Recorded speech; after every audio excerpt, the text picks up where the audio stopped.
Welcome into the PFF NFL Daily. Today discussing Calvin Ridley and his at least 1 year suspension for gambling, and not just gambling, but he did bet on his team, the Atlanta Falcons. Sam, it's a big story around the NFL. Ridley, the wide receiver, for multiple reasons. Obviously, gambling, a hot button issue for any players, and leagues have to crack down on it, so they're cracking down hard with at least a 1 year suspension. Also said Ridley had parlays and the Falcons were involved, but he was also on leave from the team. So, maybe he didn't have as much inside information as most players would. So, anyway, it's a big topic around the NFL right now. Yeah, look, there's a few important pieces of information, I believe. Number one, he at this point, remember, had stepped away from the team to deal with his mental health or his personal situation, or whatever it was. At that point, he had walked away from the team and potentially from the game.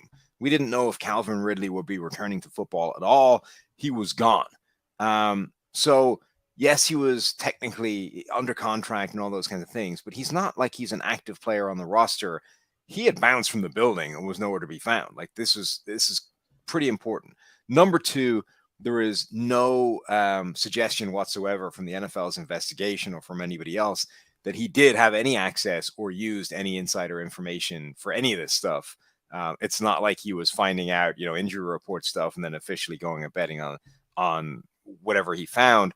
Number three, all the bets that he placed relevant to the Falcons were on the Falcons to win. So it's not like he was like, oh, I know Matt Ryan's injured this week. I'm going to go out and bet against them. And then we get into this area of the ethical gray area. I tweeted this, and either a lot of people don't read tweets anymore, or a lot of people don't know what the word ethically means. And honestly, given the state of today's society, I wouldn't want to put money on which one is true. Or both. Yes, or both. But we're in this world now where the NFL is now in bed with all of these gambling companies. And they're not alone, right? The gambling is everywhere. The legalization of it, of sports betting generally, it is everywhere. For example, this podcast is usually, though not today, brought to you by DraftKings, an official sports betting partner of the NFL. And the NFL has a bunch of these, right? DraftKings and FanDuel, I believe, are official sports betting partners of the NFL. There are casinos that are sports betting partners. Like, this is the world we live in right now. The NFL is actively in bed with companies that are pushing gambling left, right, and center. And one of the cornerstones of this has always been, you can't bet on games. That's one thing we can't do. You bring the game into disrepute. You risk our reputation, all these things. Now, it starts to get ethically tricky when you say, well, what about a player that's no longer active? A guy that's potentially walked away from the game. Like, he's not allowed to do it, evidently, because now we've got a year's ban for Calvin Ridley. What about a guy who retired like last week, right? Can Tom Brady go out there and drop the bag on an NFL game? Can Tom Brady go into a casino right now and throw down some money on some NFL futures, right? Is that okay now because he's retired? Does it become un-okay when he unretires, right? If he comes back in August and decides he's coming back to the game, does he automatically get a 1-year ban because he placed a futures 6 months ago? Like, this is a weird world to exist in right now. And the NFL is just treating it like it used to be, which is you placed a bet, you're an NFL player, you're banned for a year. Yeah, like, don't you have to take that stance if you're the NFL, though, just to avoid gray areas? Because you can't avoid them.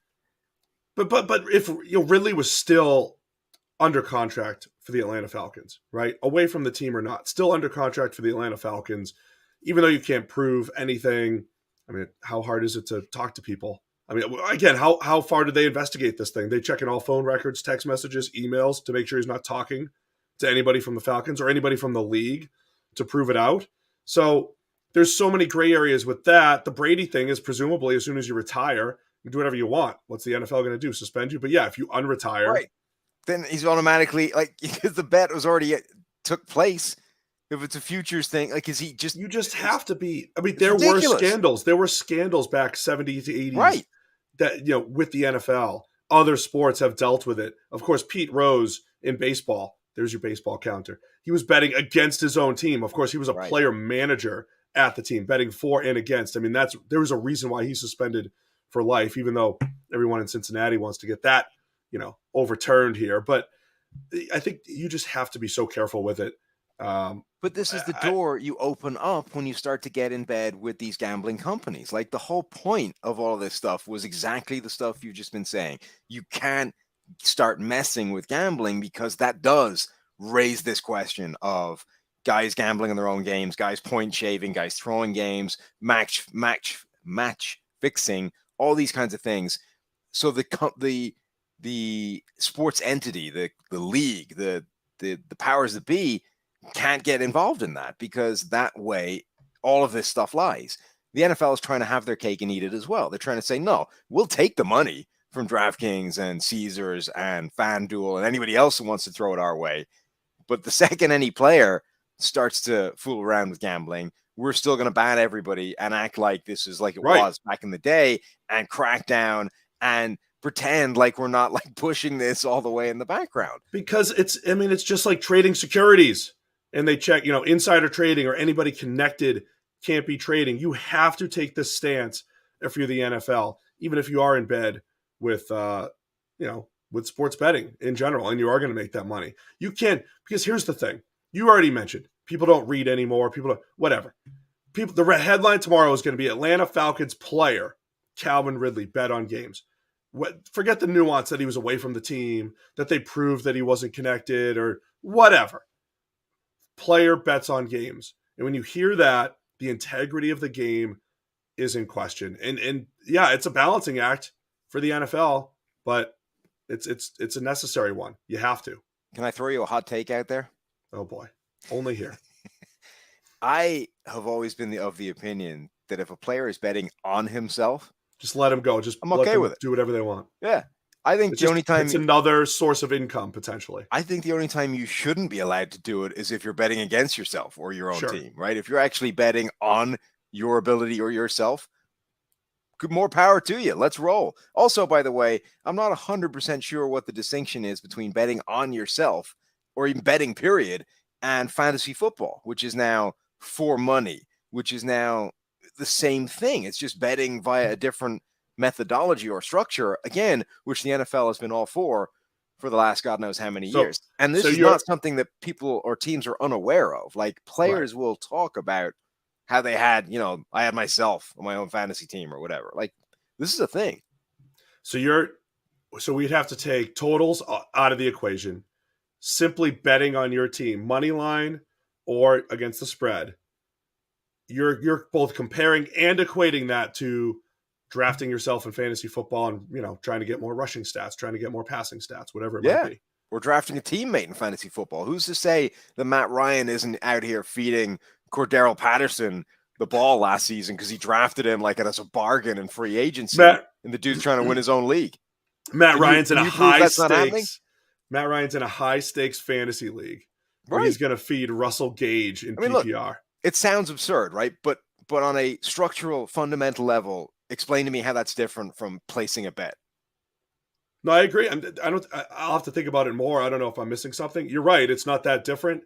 But again, it's like it's just a whole nother level of policing this thing rather than just saying, don't do it. And just, that's it, cut and dry.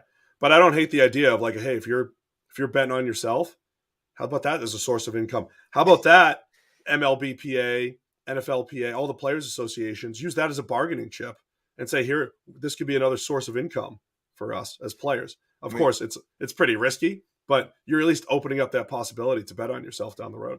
I'm all for it. I'm just saying I might not be the barometer to use on this one. But my point being generally that I don't think the NFL can just get into bed with all of these companies, push all of these things as, great ways to spend your money and great things to do with your life, and then act like nothing has changed from the 1970s when this was taboo and you couldn't mess with any of this stuff, right? If you're going to be that hypocritical, you have to expect stuff like this to happen. There's also like the element of, back in the day, everybody knew you couldn't gamble because it was taboo. It was against, all the rules, all these kinds of things. There's an argument to be made that like, I don't know how informed NFL players are right now about the fact that you cannot do any of this stuff, right? As long as people are seeing like official ads from the NFL about sports books and all these kinds of things, I don't think it's an unreasonable thing to suggest that like a player's automatic response now would be less this is way out of line. No, I can almost guarantee they go through so much as far as training. Preseason, they bring in everybody. Here's what do's and don'ts around the city that you're in, do's and don'ts around all of that stuff. All sports do a lot of that as far as educating the players, as far as do's and don'ts go. I mean, I remember people telling us about Deadspin and saying, if you go out and have a drink, people are looking for athletes, Deadspin in particular at the time, just to take pictures of them, just to catch them. So just be careful, right? I mean, they are educated with this stuff. So I think they're aware. I mean, bottom line with this, Ridley said, hey, it was only $1,500. I don't have a gambling problem. I believe it. I think he just got bored, clicked a few buttons and was like, hey, let's throw some money down. And oh, by the way, the Falcons over the Jaguars by 2? Absolutely. Throw it into the parlay. And again, at this point, the man had left the team and was possibly not coming back to the sport, period. Like, this, again, is an ethically gray area of, this is not the same as a dude suiting up on Sunday, throwing a bet down during the week. This is a guy who had left the game, who was out and was, who had no idea whether he was coming back or not, did not use insider information, reportedly. I don't think that's that big a problem. Yeah, I mean, in this particular case, I don't think Ridley was a high-end gambler, obviously. He was just messing around.